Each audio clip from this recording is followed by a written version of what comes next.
Hello students, I Tanisha welcome you on study खजाना। Last videos में हमने कंसेप्ट को, थियरी कंसेप्ट को, पेंडुलम का सब कुछ समझ लिया था, कैसे टाइम पीरियड निकाला जाता है, क्या इम्पैक्ट होता है इंक्रीजिंग और डिक्रीजिंग ऑफ दी जी की वैल्यू पे। तो मेनली अब क्या है बेटा, अब हम करेंगे इसके न्यूमेरिकल्स, ठीक है, क्योंकि इसके न्यूमेरिकल्स पूछे जाते हैं तो डिस्कस करने जरूरी है और हम ये एनसीईआरटी के न्यूमेरिकल्स से डिस्कस करेंगे। तो न्यूमेरिकल्स ऑन पेंडुलम, ठीक है। तो इसकी वैल्यूज देखो बेटा, calculate percentage change in time period of a simple pendulum if length of a pendulum is increased by 4% and the second if the mass of the bob is increased by 30% and if the oscillations of amplitude is decreased by 10% or फिर if the pendulum is taken to a place where value of g of the 0.8% more।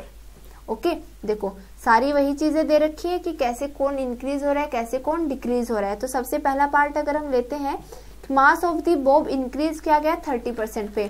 तो आपको पता है बेटा, हमें पता है कि जो टाइम पीरियड होता है, देखो सबसे पहले क्या है कि calculate percentage change in time period of a simple pendulum if length of A pendulum is increase by 4%। तो सबसे पहले तो लेंथ जो है मेरी इंक्रीज करी गई है 4%, ठीक है। तो एल डैश क्या है, वो इंक्रीज कर दी गई है 4%, that is 4% of L increase की गई है ये इतनी। इट मीन्स वो क्या होगी कि एल में मैं उसका 4% ऑफ एल मिला दूं तो मेरी एल डैश आएगी ना, क्योंकि वो इंक्रीज हुई है बेटा 4% ऑफ एल। तो एल जितनी तो है ही, उससे भी वो 4% इंक्रीज कर दी गई है, तो 4% ऑफ एल। तो इसे मैं करूं तो L plus 4/100 L is equals to L dash, that is L dash will be 104 L/100। तो मुझे टाइम पीरियड पूछा है, पहले टाइम पीरियड क्या होता है 2 पाई रूट L/G। अब जो नया टाइम पीरियड होगा वो क्या आ जाएगा बेटा, 2 pi under root L dash. L dash क्या आ जाएगा मेरा, आप इसे करेंगे तो 1.04, ठीक है। आप इसे काट देना तो 1.04, तो 2 पाई अंडर रूट 1.04 L/G।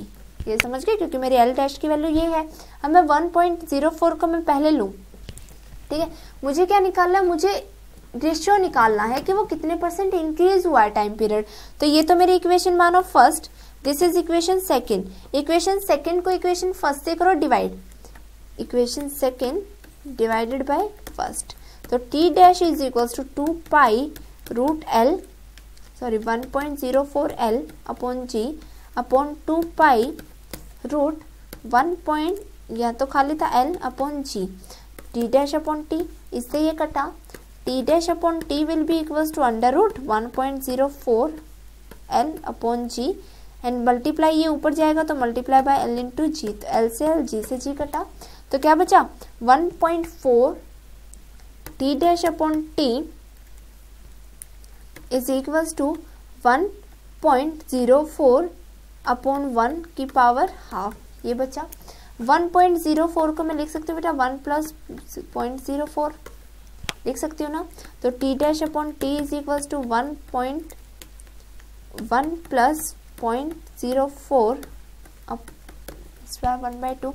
अब मुझे बाइनोमियल एक्सप्रेशन यूज करना है। As we know binomial expression में क्या होता है, बाइनोमियल एक्सप्रेशन में 1 plus X raised power n होती है, तो मेनली वो क्या हो जाता है 1 प्लस nx।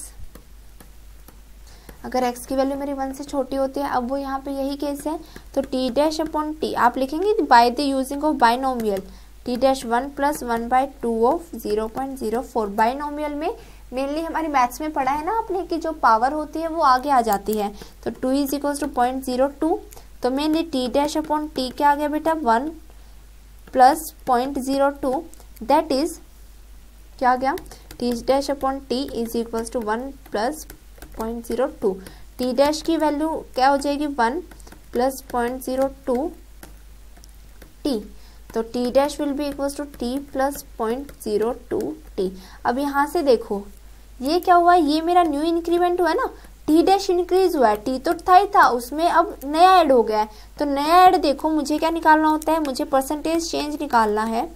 परसेंटेज चेंज तो वो क्या होता है, एक्चुअल वैल्यू जो अब आई है माइनस अपॉन टी, और जो एक्चुअल वैल्यू है टी मल्टीप्लाई बाय 100। अब मैं इसे निकालूं टी माइनस टी डैश करूं, टी डैश माइनस टी क्या हो जाएगा 0.02 टी, इसे मैं क्या कर दूं अपॉन टी, तो 0.02 T upon T multiply by 100। तो इससे आप करोगे मल्टीप्लाई बाय 100 दैट इज 2%। तो मेरा टाइम पीरियड कितना हुआ, अगर मैं 4% इंक्रीज कर देती हूँ लेंथ तो मेरा टाइम पीरियड कितना हुआ, 2% इंक्रीज हुआ। आप सीधा या तो ऐसे निकालिए या फिर आप सीधा देख भी सकते थे कि 4% ऑफ एल हो गई है, इसका अंडर रूट करिए सीधा 2%। ये तो आपका मतलब थ्योरी में आया तो बड़ा निकालना है, वरना अगर आप किसी कॉम्पिटिटिव एग्जाम में दे रहे हो तो वो 2% हो जाएगा सीधे से सीधा। सेकेंड पार्ट में पूछा गया था the mass of the Bob is increase by 30%, calculate change निकालो परसेंट टाइम पीरियड में। अब देखो मास कुछ भी इंक्रीज हो, टी की वैल्यू तो क्या होती है 2 pi under root L by G. तो 2 pi under root L by G, मेरा टाइम पीरियड कितना, मेरा मास कितना भी इंक्रीज क्यों ना हो, टाइम पीरियड पे तो इम्पैक्ट नहीं हो रहा। तो mainly on increasing the mass by 30% there will be no effect on time period because it is independent of mass. इतना लिख दोगे। अब देखो बेटा थर्ड पेंडुलम, अगर हमारा पूछा गया है कि इसमें the oscillation amplitude is decrease by 10%, कि हमारे जो ऑसिलेशंस का एम्पलीट्यूड है वो डिक्रीज किया गया 10%। फिर से फॉर्मूले में देखो क्या यहाँ पे आपको कोई एम्पलीट्यूड का फैक्टर नजर आ रहा है, नहीं। इट मीन्स चाहे वो 10% इंक्रीज हो, डिक्रीज हो, 50 हो, 100 हो, हमें कोई मतलब नहीं, एम्पलीट्यूड या मास का हमारे टाइम पीरियड पे कोई इम्पैक्ट होता ही नहीं है। ठीक है, तो ये हुआ, ये भी हमारा गया कि नो चेंज्ड। अब है third, if the pendulum is takes to be a place where value of G be 0.8% more. हमें पता है कि जो वो जी की वैल्यू पे तो डिपेंड करता है, तो जी की वैल्यू क्या हो गई बेटा, अब वो 0.8% मोर हो गई, तो जी डैश क्या हो गई 0.8% of G more. It means पहले जी थी तो उसमें 0.8% और जुड़ गई। ठीक है, ये हुआ। तो यहाँ से जब आप निकालेंगे G dash will be equals to, आप जब इसे पुट कीजिए तो जी ये 1 है, जी कॉमन लो 1 प्लस 0.08, तो मेनली जी डैश की वैल्यू क्या आ गई 1.0008 ऑफ जी, ये वैल्यू आ गई। यहीं से हम सीधा जो हमने लेंथ वाला लगाया था सेम ऐसे ही करेंगे कि मेनली जो नया टी डैश आ जाएगा वो क्या आ जाएगा 2 pi under root L upon 1.08 of G, और टी क्या था मेरा 2 pi root L by G. तो इक्वेशन सेकंड को मैं फर्स्ट से करती हूँ डिवाइड, तो यहाँ से जब आप करेंगे this by this and this by this, तो मेनली यहाँ से 2 पाई से 2 pi cancel, T dash upon T will come out, ये एल से एल जी से जी, अंडर रूट में जब करोगे तो अंडर रूट 1 अपॉन 1.08 बचा है। ठीक है, ये ध्यान देना कि इसमें ये डिनोमिनेटर में है। ठीक है, तो बस इसमें एक छोटी सी चीज है बेटा, ऊपर जाके माइनस हो जाना और कुछ नहीं है। जैसे देखो इसे मैं लिख सकती हूँ T dash upon T is equal to 1.08 की पावर -1/2 लिख सकती हूँ क्योंकि ये ऊपर ले गई मैं।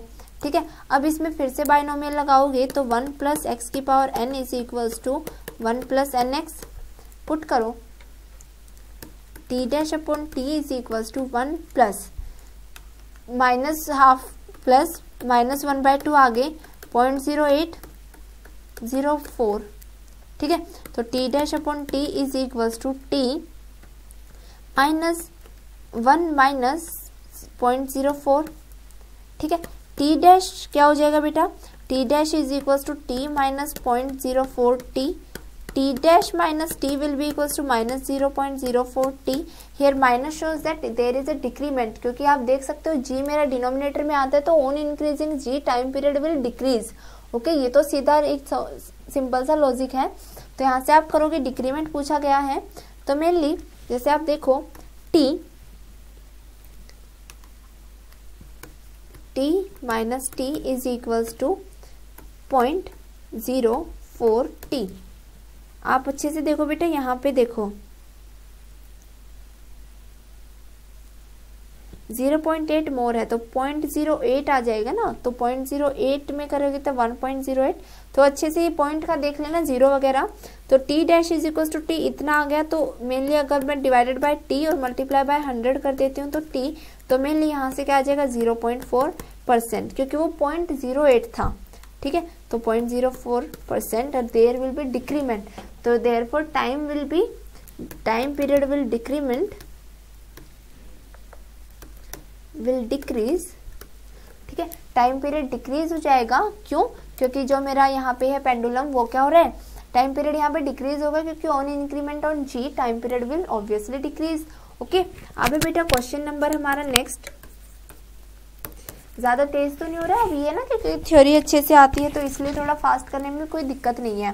ठीक है, the motion of the 100 gram mass tied to a spring is described by the equation x is equals to 25 cos 3t plus 5/4। Mass दिया गया 100 ग्राम, इक्वेशन दी गई x is equals to 25 cos 3t plus 5/4। Calculate angular velocity, आपको पता है यहाँ से आप निकालोगे एंगुलर वेलोसिटी, इक्वेट करो इसे, x is equals to a cos omega t plus 5 होता है। एंगुलर वेलोसिटी निकालनी है फर्स्ट, ओमेगा, सीधा इक्वेट करो, ओमेगा विल कम आउट 3। ठीक है, क्या आ जाएगी ये 3। ठीक है, और हमें क्या होते हैं रेडियन सेकेंड, तो इक्वेशन की यूनिट जरूर लिखनी है सेकेंड। सेकेंड पूछा गया बेटा फ्रीक्वेंसी, फ्रीक्वेंसी क्या होता है omega is equals to 2 pi mu, mu क्या है omega by 2 pi, that is 3/2 pi hertz. ये क्या आ गई मेरी फ्रीक्वेंसी। कैलकुलेट मत करो, सीधा ऐसे ही रख दो। बस ये आपको मैं क्वेश्चन इसलिए करा रही हूँ ताकि इस तरह के क्वेश्चन आए तो सीधा आप इक्वेट कर सको। अभी बेटा एम्पलीट्यूड, एम्पलीट्यूड ए क्या आ रहा है आपको थर्ड से क्या दिख रहा है 25, एम्पलीट्यूड की वैल्यू क्या आ गई 25। अब थर्ड पूछा गया, सॉरी ये तो फिफ्थ पूछा गया था, एम्पलीट्यूड इज 25 सेंटीमीटर। अब थर्ड पूछा गया बेटा टाइम पीरियड, टाइम पीरियड की वैल्यू कितनी आई है देखो थर्ड, मेनली थर्ड देखो इसमें पूछा गया था बेटा फर्स्ट एंगुलर। आपको मैं एक बार क्वेश्चन लिखवा देती हूँ क्योंकि आपको दिक्कत ना हो। Question, a motion of 100 gram mass tied spring is described by equation cos 3t plus 5/4 centimetre. Calculate करना है फर्स्ट ओमेगा, ओमेगा आप निकाल चुके 3, एंड सेकेंड वन इज आपको निकालना है फ्रीक्वेंसी, वो भी आप निकाल चुके 3/2 पाई। थर्ड निकालना आपको टाइम पीरियड, टाइम पीरियड आपको पता है क्या होता है omega 2 pi by t is equals to omega, तो 2 pi by omega that is 2 pi by 3 second. याद रखना फ्रीक्वेंसी और ये यहाँ से भी उल्टी आ गई है। फोर्थ क्या बोला गया बेटा, फोर्थ निकाला गया फोर्स कांस्टेंट के, फोर्स कांस्टेंट के, मुझे पता है फोर्स कांस्टेंट के क्या होता है k is equal to omega square m, that is omega की वैल्यू 3 का स्क्वायर मल्टीप्लाई बाय एम कितना दिया गया 100 ग्राम, दैट इज 900, के की वैल्यू क्या आ गई 900। अब पूछा गया है बेटा इसी में फेज एंगल, इक्वेशन से फेज एंगल आपका क्या आ जाएगा सीधा ही फाई, इक्वेट करके आ जाएगा फाई। और फिफ्थ पूछा गया एम्पलीट्यूड, तो एम्पलीट्यूड आ जाएगा 55 सेंटीमीटर। तो सीधा ही क्वेश्चन था, सीधा आपको इक्वेट करना था और कुछ भी नहीं करना था इसमें। ठीक है, अब देखो बेटा नेक्स्ट क्वेश्चन है, इंपॉर्टेंट क्वेश्चन है, चारों के चारों एनसीईआरटी के कराऊंगी, इनमें से आ जाएगा, इससे बाहर आएगा ही नहीं, लिख के दे रही हूँ मैं आपको ये। ठीक है, अब देखो the SHM of a particle is given by y is equals to 3 sin omega t plus 4 cos omega t. Find the amplitude. ये है आपकी टोटल।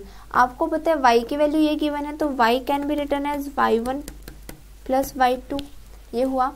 तो y1 यहाँ से क्या हुआ बेटा 3 sin omega t and y2 क्या हुआ 4 cos ओमेगा t। ठीक है, आपको एम्पलीट्यूड निकालना है, मेनली आपको ये दिया गया, आप इसमें सीधा 3 या 4 नहीं कर सकते क्योंकि अलग से एक फैक्टर भी है। आप कैसे निकालेंगे वो देखो, मेनली y1 एंड दिस। अब आपको पता है मेनली इसे मैं क्या लिख सकती हूँ cos ओमेगा t को, पहले इनका फेज सेम करो, 4 cos ओमेगा t को sin ओमेगा t माइनस π/2 लिखा जा सकता है ना, π/2 माइनस ये मैंने क्वाड्रेंट ले लिया ओमेगा 2 माइनस π/2। ठीक है, इसमें जब आप करोगे तो फाई का फेज कितना आ रहा है π/2, पाई का फेज π/2 आ रहा है, तो mainly a will be come out a1 square plus a2 square plus 2a1 a2 cos phi. ये मेरा फॉर्मूला होता है एम्पलीट्यूड के लिए, ठीक है। इसका सीधा फॉर्मूला यूज करेंगे, 3 square 9 plus 4 square 16 plus 2 2 multiply by 3 multiply by 4 into cos 90। कोस 90 क्या होता है 0, तो this fall of the term will be 0। 9 plus 16 25, तो जो रिजल्टेंट एम्पलीट्यूड आया इट विल बी 5 सेंटीमीटर। तो मेनली दोनों वेव्स का पहले फेज डिफरेंस सेम होना जरूरी है बेटा, तब हम उनके एम्पलीट्यूड्स पे कोई रिजल्ट लगा सकते हैं। तो सबसे पहले आपने फेज सेम किया, एक कोस में था एक साइन में था। Sine theta minus pi by 2 या पाई बाय 2 माइनस थीटा कर लीजिए। जो वैल्यू आती है वो मेरी क्या आती है, वो मेरी वैल्यू सेम मतलब वैल्यू जो आती है वो हमारी सेम आती है, सिर्फ क्वाड्रेंट का फर्क होता है, वो हम फिर लगा लेते हैं ट्रिग्नोमेट्री के अपने नॉलेज से। तो मेनली यहाँ से जब आप पुट करेंगे तो सिंपली जो वैल्यूज आ जाएगी दैट इज 5। तो आप 3 + 5 ऐसे 7 या कुछ और नहीं लिख सकते, आपको फॉर्मूला यूज करना पड़ेगा। आपको पता है amplitude is equal to √(a1 square plus a2 square plus 2a1 a2 cos 5), ठीक है, ये वैल्यू होती है। अब मेनली नेक्स्ट न्यूमेरिकल करते हैं बेटा, question number 4। Calculate the percentage change in time. Percentage निकालनी है आपकी टाइम में, in time period of a simple pendulum of a simple pendulum